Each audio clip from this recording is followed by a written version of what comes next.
बहुत समय पहले की बात है। किसी शांतिपुर गांव में बहुत ही वफादार चिंटू और मिंटू दो तोते रहते थे। वह तोते गांव के सभी किसानों की फसलों की देखभाल किया करते थे। एक दिन गांव के मुखिया ने खुश होकर चिंटू और मिंटू को बोला, वाह भाई वाह चिंटू और मिंटू, तुम दोनों ने तो कमाल कर दिया। इस बार तुम दोनों ने गांव वालों की फसलों को बचाकर बहुत बड़ा एहसान किया है। ऐसा लगता है कि जैसे हमारे किसानों को फिर से एक नया जीवन दान मिला है। मैं गांव का मुखिया होने के नाते आज ऐलान करता हूँ, चिंटू आज के बाद तुम गांव वालों की फसलों की देखभाल करोगे और मिंटू तुम आज के बाद हमारी गाय की रखवाली करोगे। परंतु याद रहे कि हमारी गैया दूसरे लोगों के खेतों में नहीं जानी चाहिए। आप चिंता मत करिए मुखिया जी, मिंटू पूरी वफादारी से अपना काम करेगा। परंतु मेरे मन में एक प्रश्न है मुखिया जी, दरअसल बात ये है कि मैं फसलों की रखवाली करना चाहता हूँ और आप बोल रहे हो कि मुझे गाय चराने के लिए जाना होगा। मैं फसलों की रखवाली क्यों नहीं कर सकता? नहीं मिंटू, मुझे गांव वालों ने बताया है कि चिंटू फसलों की बहुत अच्छी तरह से देखभाल करता है, इसलिए चिंटू ही फसलों की देखभाल करेगा और तुम गाय की रखवाली करोगे। मुखिया के कहने पर चिंटू किसानों की फसलों की देखभाल करने लगा और इधर मिंटू हर रोज गाय चराने के लिए लेकर जाया करता था। एक दिन मिंटू गुस्से में आकर कहने लगा, पता नहीं आजकल ये गांव वालों को क्या हो रहा है, चारों ओर चिंटू चिंटू लगा रखी है। मेरा तो कोई नाम ही नहीं लेता। फसलों की रखवाली तो मैं भी बहुत अच्छी से करता हूँ, फिर भी लोग मुझे बेच देते हैं गाय चराने के लिए। मुझे कोई युक्ति लगानी होगी। उस चिंटू के बच्चे को तो मैं अभी बताऊंगा। धीरे धीरे मिंटू को चिंटू से जलन होने लगी। एक दिन रात को वह किसानों की फसल की तरफ जाने लगा।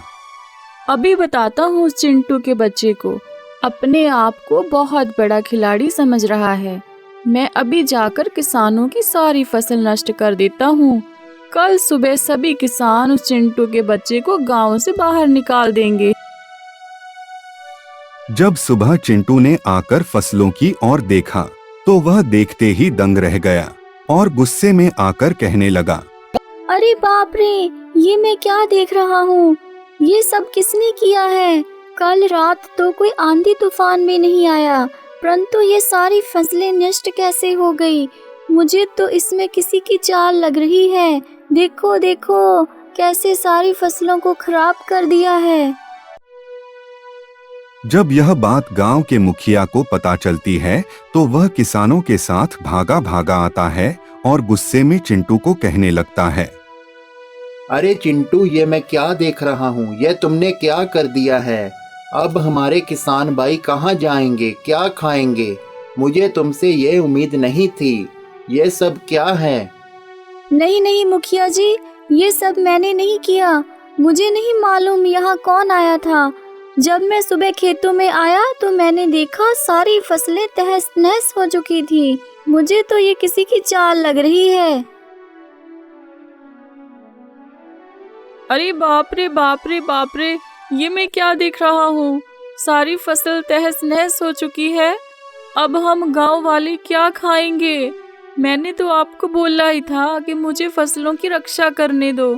मुझे तो इस चिंटू के बच्चे पर ही शक हो रहा है। अभी भी वक्त है मुखिया जी, मुझे फसलों की रक्षा करने दो, फिर देखना एक भी दाना खराब नहीं होगा। हाँ मिंटू, मुझे लग रहा है कि तुम सच कह रहे थे। यह चिंटू का बच्चा किसी काम का नहीं है। नहीं नहीं मुखिया जी, मुझे तो ये किसी की चाल लग रही है, जो कि मुझे अभी पता लगाना होगा। आप मुझे कृपया करके एक और मौका दीजिए। आप ही तो कहते थे कि मैं ही इस गांव का सबसे वफादार तोता हूँ। क्या कहा तुमने? मौका चाहिए? तुम्हारा दिमाग तो ठीक है ना? देखो देखो कितना नुकसान कर दिया है। मुखिया जी, इसे कोई भी मौका मत देना। ठहरिए मुखिया जी, मुझे लग रहा है कि चिंटू ऐसा काम कदापि नहीं कर सकता। मुझे तो यह किसी जंगली जानवर की चाल लगती है, इसलिए आपको चिंटू को एक मौका तो और देना ही चाहिए। ठीक है, तुम कहते हो तो मैं चिंटू को एक मौका और देता हूँ। चिंटू, कान खोल कर सुन लो, अगर आज के बाद किसानों की फसलें नष्ट हुई तो मैं तुम्हें इस गांव से बाहर निकाल दूंगा। शुक्रिया मुखिया जी, मुझे एक मौका और देने के लिए। आप चिंता मत कीजिए, मैं एक ना एक दिन उस जंगली जानवर को सबक सिखाऊंगा। चिंटू इस राज का पता लगाने के लिए रात को अपने खेतों में छुपकर रहने लगा। तभी एक रात उसको मिंटू दिखाई देता है। देखते ही देखते मिंटू किसानों की फसलों में घुस जाता है और उनको तहस नहस करने लगता है। यह देखकर चिंटू दंग रह गया। वह तुरंत ही भागकर मुखिया के घर की ओर चल पड़ा। उसने मुखिया का दरवाजा खटखटाया और मुखिया को सारी बात बताई। तभी मुखिया जल्दी से चिंटू के साथ यह देखने के लिए चल पड़ा। मुखिया भी यह सब देखकर दंग रह गया। अगले दिन सुबह को गांव के मुखिया ने सभी किसानों के साथ एक मीटिंग बुलाई और कहने लगा, सुनो गांव वालों, मुझे पता चल चुका है कि आखिर हमारी फसलों को कौन नष्ट करता है। ये कोई बाहर से जंगली जानवर का काम नहीं है, बल्कि ये इस शैतान मिंटू का काम है। मैंने ये सब कल रात चिंटू के साथ छुपकर अपनी आंखों से देखा था। मिंटू ने ही हमारी सारी फसलें नष्ट कर दी है।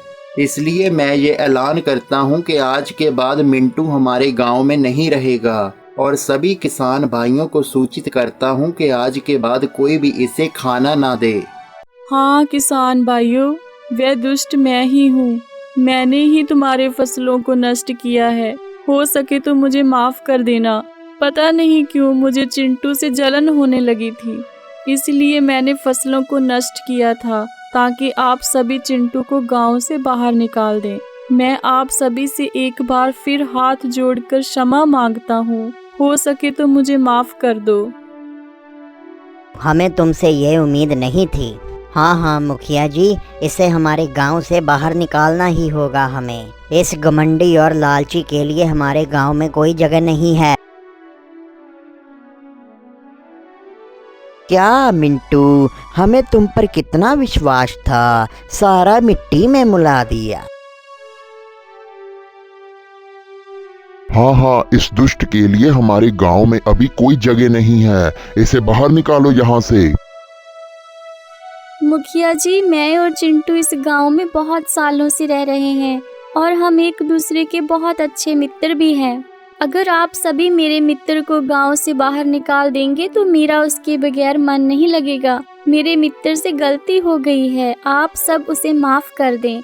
मुझे लग रहा है कि आज के बाद मिंटू ऐसा गलत कदम कभी नहीं उठाएगा। मुखिया जी, आगे से अगर आप हमें कोई काम देना चाहते हो तो उसे हम दोनों में आधा आधा बांट दिया करो। वही काम आधा मुझे और आधा मेरे मित्र मिंटू को दे देना, परंतु उसे ऐसे गांव में से बाहर निकालना ठीक नहीं है। मैं तो जीते जी मर जाऊंगा। हे मेरे मित्र चिंटू, मैं क्या सोच रहा था तुम्हारे बारे में। मुझे माफ कर दो, तुम तो सचमुच ही दिल के बहुत अच्छे हो।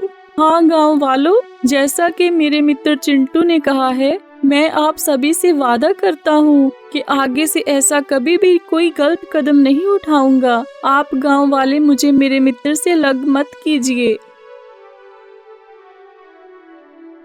देखा तुमने मिंटू, ये होता है सच्चा मित्र, जो कि मुसीबत आने पर भी साथ नहीं छोड़ता।